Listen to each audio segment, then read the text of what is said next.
আসসালামু আলাইকুম my lovely viewers, welcome to my channel. আশা করি আপনারা সবাই ভালো আছেন। আলহামদুলিল্লাহ, আল্লাহর রহমতে আমরা সবাই ভালো আছি। শুরু করছি নতুন একটি ব্লগ। আশা করি আপনাদের কাছে ভালো লাগবে। আর আজকের এই ভিডিওটি ভালো লাগলে একটা লাইক দিবেন, শেয়ার করবেন আর কমেন্ট করে জানাবেন কেমন লাগলো।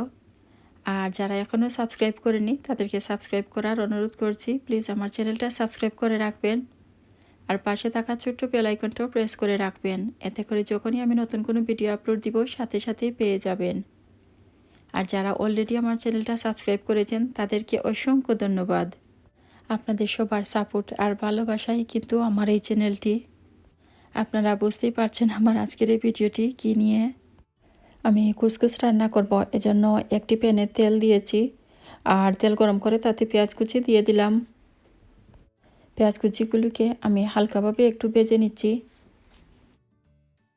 আমি যে পরিমাণে কুসকুস রান্না করব ঠিক সেই পরিমাণে পানি আমি একটি চুলায় বসিয়ে দিয়েছি।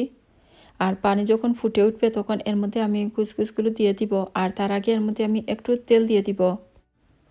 গরম পানির মধ্যে আমি কুসকুস দিয়ে দিব আর চুলার আঁচটা অফ করে দিব আর একটু নেড়ে দিব। একটু নেড়ে পানির সাথে মিশিয়ে ডেকে রেখে দিব। আজ আমার ঘরে আমার রুটির এক ভাবি বেড়াতে আসবেন, আর এজন্য ভাবির জন্য অল্প একটু আয়োজন করার চেষ্টা করছি। আর যাই করি না কেন আপনাদের সাথে তো শেয়ার করব। পেঁয়াজ কুচির মধ্যে লবণ দিইনি, এই তো লবণ দিয়ে দিব।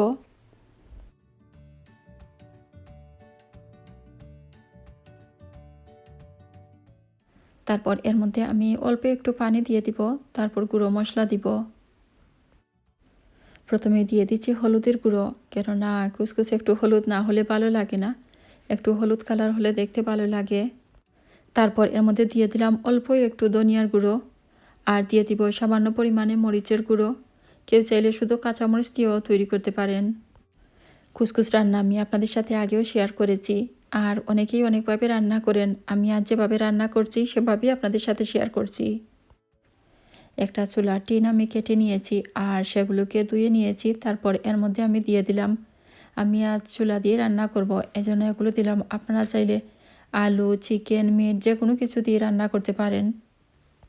তারপর এগুলোকে কিছু সময় ভেজে নিচ্ছি আর এর মধ্যে আমি 1 টেবিল স্পুনের মতো ঘি দিয়ে দিচ্ছি। কেউ চাইলে দিতে পারেন, না দিলেও অসুবিধা নেই। গরম পানির মধ্যে কুসকুস দিয়ে এগুলোকে আমি ডেকে রেখেছিলাম আর এগুলি একটু জোড়া লেগে গেছে। এগুলোকে আমি এজন্য একটি চামচ দিয়ে একটু নেড়ে ছেড়ে দিচ্ছি যাতে জোড়াগুলো একটু ছুটে যায়। তারপর এগুলোকে ছোলা বুট বা চিকপিস এগুলোর সাথে ভালো করে নেড়ে চেড়ে মিশিয়ে নিব, যাতে মশলা, চিকপিস বা কুসকুস সব কিছু সুন্দরভাবে চারিদিকে সমানভাবে মিশে যায়। দেখতে পাচ্ছেন আমি কিন্তু এর মধ্যে তেজপাতা দিয়েছি। কেউ চাইলে তেজপাতা, দারচিনি, এলাচি এগুলো দিতে পারেন। তারপর এভাবে কিছুক্ষণ নেড়ে চেড়ে ভেজে নিব। কেউ চাইলে টমেটোও দিতে পারেন। এর মধ্যে আমি 1 টিস্পুন কেওড়া জল দিয়ে দিচ্ছি। কেউ চাইলে কেওড়া জল, গোলাপ জল এগুলো মিক্স করতে পারেন। ধনিয়া পাতা কুচিও দিয়ে দিলাম। তারপর সব কিছু ভালো করে নেড়ে চেড়ে আরও কিছুক্ষণ ভেজে নিব, তারপর নামিয়ে নিব। বেশ অনেকদিন পর কুসকুস রান্না করলাম আর আপনাদের সাথেও একটু শেয়ার করছি। তাড়াহুড়ো করে রান্না করছি। এক ভাবি আসবেন বেড়াতে, এজন্য ভাবলাম কিছু কুসকুস রান্না করে নেই, ওদেরকেও দেওয়া যাবে আর বাচ্চাদেরকেও বিকালে খাওয়ার জন্য দেওয়া যাবে। রাতের বেলা তো ওরা ভাত খাবে না, তাই কুসকুস, পাস্তা এরকম কিছু দিয়ে দিলে ওদের হয়ে যাবে। কিন্তু হামজা আবার কুসকুসও খাবে না।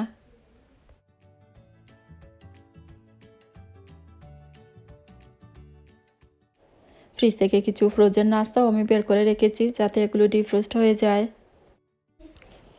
আসলে কেউ আসবে জানা থাকলে ফ্রোজেন নাস্তাগুলো বের করে রেখে দেওয়া যায়, আর আসলে কিন্তু আর কুচাকুচি করতে হয় না, তাড়াতাড়ি ফ্রাই করে দিয়ে দেওয়া যায়।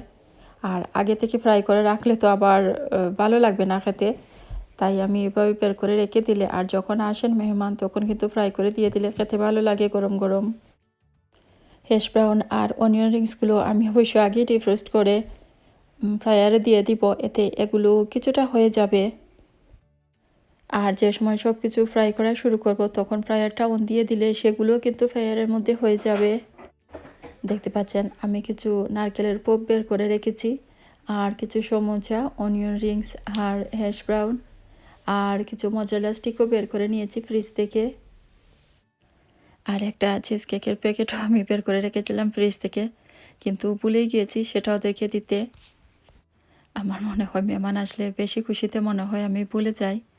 মাঝে মধ্যে দেখা যায় কোনো নাস্তা তৈরি করেও সেটা দিতে মনে থাকে না।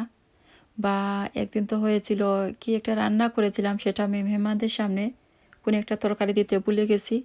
মাঝে মধ্যে লেবু কেটে দিতেও আমি ভুলে যাই, যদিও সেটা আমার হাজব্যান্ড আমাকে মনে করিয়ে দেন। মনে হয় আমি লেবু তেমন একটা ভালো পাই না ভাতের সাথে, তাই মনে হয় ভুলে যাই। সিটিং রুমটাও আমি অলরেডি টাইডি করে নিয়েছি। আর প্রতিদিনই তো ছোটো দুজন মাদ্রাসায় যাওয়ার পর একটু টাইডি করে নিতে হয়, কেননা বাচ্চারা স্কুল থেকে আসার পর এমনিতেই সব কিছু এলোমেলো হয়ে যায়। কারো ঘরে বেড়াতে গেলে যেমন ভালো লাগে, কেউ ঘরে বেড়াতে আসলেও কিন্তু তেমনি ভীষণ ভীষণ ভালো লাগে। কেউ আসলে বা কোথাও গেলে যখন সবাই একসাথে হই, অনেক রকমের গল্প গুজব করে বেশ আড্ডা দিয়ে সময় কাটানো যায়, বেশ ভালোই লাগে।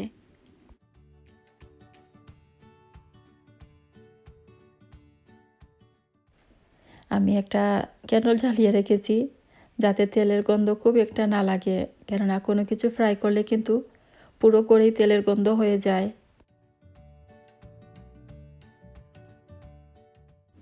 আমি সেমাই রান্না করব, এজন্য প্রথমে এই সেমাইগুলোকে একটু ঘিয়ে ভেজে নিচ্ছি। অপর চুলায় আমি দুধ বসিয়ে রেখেছি যাতে দুধ ঘন হয়ে যায় জাল হতে হতে। আর এই ঘন দুধ চায়ের মধ্যে দিলে কিন্তু চায়ের ফ্লেভারটা বেশ ভালো লাগে। আর সেমাইয়ের মধ্যেও আমি দিব। সেমাই ভেজে নিয়ে এর মধ্যে আমি গরম দুধ দিয়ে দিব আর চিনি নারকেলও দিয়ে দিব। ফ্রোজেন যে নারকেলের প্যাকেটগুলো কিনতে পাওয়া যায়, সেই ফ্রোজেন প্যাকেট থেকে আমি কিছু নারকেল দেখতে পাচ্ছেন এই সেমাইয়ের মধ্যে দিয়ে দিয়েছি। আমি সবসময় চেষ্টা করি কিছু ফ্রোজেন নারকেল ফ্রিজে রাখার জন্য। আর ফ্রিজে রাখলে এভাবে আমি যে কোনো সময় সেমাই তৈরি করলে আমার কাছে ভালোই লাগে ফ্রেশ নারকেল দিলে। আর এক মুঠো কিশমিশও আমি ধুয়ে দিয়ে দিলাম। তারপর কিছুক্ষণ জাল দিব। সেমাই দুধ চিনি এসব করে থাকলেই কিন্তু ঝটপট খুব সহজে মজাদার এই সেমাই তৈরি করে নেওয়া যায়। আর এগুলো তো সবার ঘরেই থাকে। আর মেহমান আসলে কিন্তু আমার মনে হয় খুব সহজে সেমাই রান্না করে নেওয়া যায়।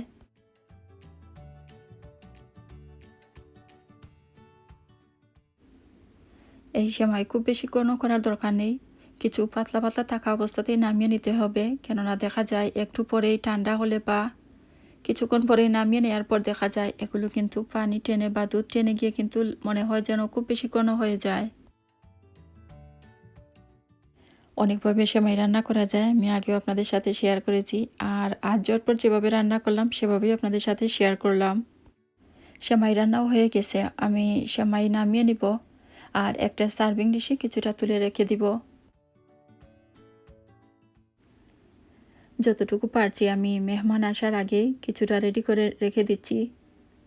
আর এই সেমাইও আমি টেবিলের উপরে রেখে দিয়েছি, কেননা সেমাই এখনও গরম আছে। আর ডেকে রেখে দিব, আর ঠান্ডা হয়ে গেলে তো আবার একটু গরম করে নিতে পারবো। আর কুসকুসও আমি বউলে ঢেলে রেখেছি, কিন্তু সেগুলো অলরেডি ঠান্ডা হয়ে গেছে। আমি মাইক্রোওয়েভে রেখে দিয়েছি, ওরা আসলে তখন একটু গরম করে দিয়ে দিব। আলু পাকুড়া তৈরি করব, এজন্য আমি সব কিছু রেডি করে নিয়েছি।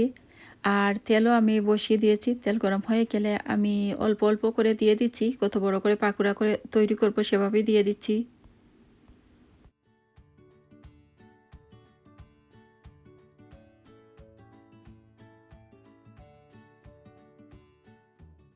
আলু পাকোড়া তৈরি করতে সবাই জানেন, আমি আগেও শেয়ার করেছি আর আমার চ্যানেলে এর রেসিপিও আছে।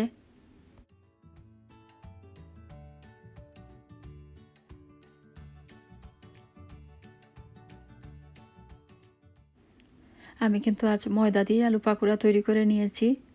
আলু এভাবে চিকন চিকন করে কেটে নিয়েছি, তারপরে এর মধ্যে আমি ময়দা দিয়েছি আর মরিচের গুঁড়ো, হলুদের গুঁড়ো, ধনিয়ার গুঁড়ো দিয়েছি। বেসন করে আছে, কিন্তু আলসেমি করে একটু খুঁজে বের করব বা কাবাডির ভিতর থেকে বের করব, এজন্য তাড়াহুড়ো করে হাতের কাছে ময়দা ছিল তাই ময়দা দিয়ে আমি তৈরি করে নিলাম।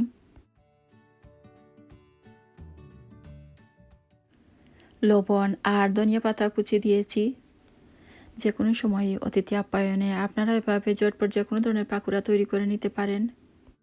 কেউ চাইলে কাঁচামরিচ কুচি করেও দিতে পারেন। আমি কাঁচামরিচ কুচি আসলে খুব একটা কোনো খাবার দেই না, কেননা বাচ্চারাও খায় আর মুখে পড়লে তো ওরা কান্নাকাটি করবে, এজন্য দেই না। আর আমি চুলায় আরেকটা প্যান বসিয়ে দিয়ে এটাকেও গরম করে নিচ্ছি। আর পাকুড়ার প্যানটা অন্য চুলায় দিয়ে দিয়েছি। আমি একটু বোকামি করেছি, আসলে ছোট্ট একটা প্যানের মধ্যে আমি পাকুড়া তৈরি করা শুরু করে দিয়েছিলাম। তারপর অন্য একটি প্যানে আমি তেল সহ কিন্তু ঢেলে দিয়েছি। কিছু নাস্তা আমি তেলে ভেজে নিচ্ছি, আর কিছু নাস্তা আমি তেল ছাড়া ফ্রাইয়ারেই ভেজে নিচ্ছি।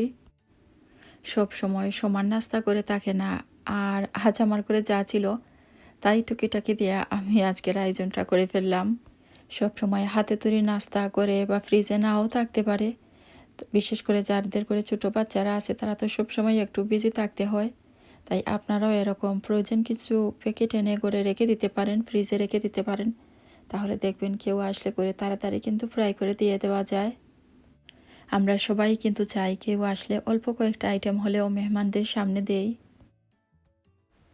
অল্প স্বল্প যাই নাস্তা আমি ফ্রিজ থেকে বের করে রেখেছিলাম, পরে কিন্তু আবার ফ্রিজে ঢুকিয়ে রেখে দিয়েছিলাম, কেননা আরও যারা আসার কথা ছিল তারা আসেননি।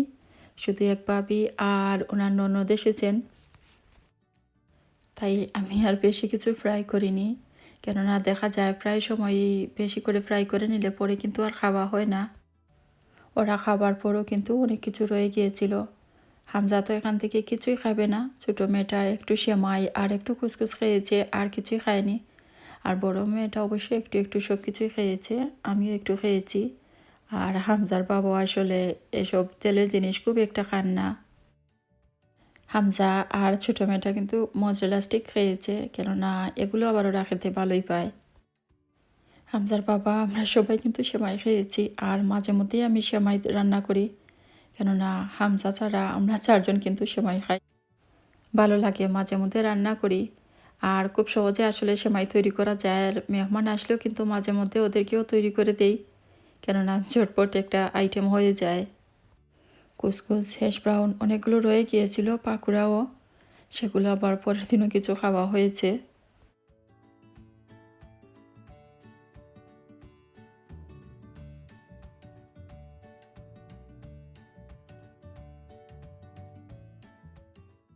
বাচ্চারা তো চা খাবে না, আমরা বড় তিনজন চা খাবো। আর আমি চাও রেডি করে নিয়েছি। আর টি কাপের এই সেটটা দেখতে পাচ্ছেন, এটা আমার ফ্রেন্ডের কাছ থেকে পাওয়া। মনে হয় 3-4 বছর আগে কোনো এক অ্যানিভার্সারিতে আমাকে গিফট দিয়েছিলেন। এটা খুব সুন্দর, আমার কাছে বেশ ভালোই লাগে। আর বেশি তো ইউজ করা হয় না, কেননা এদেশে দেখা যায় সবাই আমরা সবার ঘরে গেলে কিন্তু বড় বড় মগ বা কাপ দিয়ে চা দেই, তাই এগুলো বেশি একটা ইউজ করা হয় না। আজ মনে হলো আজ এটা ইউজ করব, তাই এটা আজকে বের করে নিয়েছি। ভালোই লাগছে, আর মাঝে মধ্যে একটু চেঞ্জ করে এরকম চা নাস্তা দিলে ভালোই লাগে। চা দিয়েছি কিন্তু বিস্কিট দেইনি, কেননা বাপি বারবার বলছিলেন বিস্কিট খাবেন না বা না দেওয়ার জন্য, তাই আর বিস্কিট বের করতে পারিনি বা বের করিনি। আর মাঝে মধ্যে দেখা যায় কেউ কেউ বলেন যে বিস্কিট না দেওয়ার জন্য, দিলে কিন্তু অভাবে রয়ে যায়, কেউ খায় না, তারপর আবার বয়ামে ঢুকিয়ে রেখে দিতে হয়। যাই হোক, আজ আমার মায়ের বাবির সাথে বিকেলবেলা একটু গল্প গুজব করে কাটিয়েছি, বেশ ভালোই লেগেছে। আমার লাভলি ভিউয়ার্সের সাথেও একটু শেয়ার করলাম। অনেক অনেক ধন্যবাদ সবাইকে এতক্ষণ সাথে থেকে ভিডিওটি দেখার জন্য। সবাই ভালো থাকুন, সুস্থ থাকুন, আমাদের জন্য সবাই দোয়া করবেন। আপনাদের সবার জন্য রইল অনেক অনেক দোয়া ও অনেক ভালোবাসা। আজকের মতো এখানে বিদায় নিচ্ছি। আল্লাহ হাফেজ।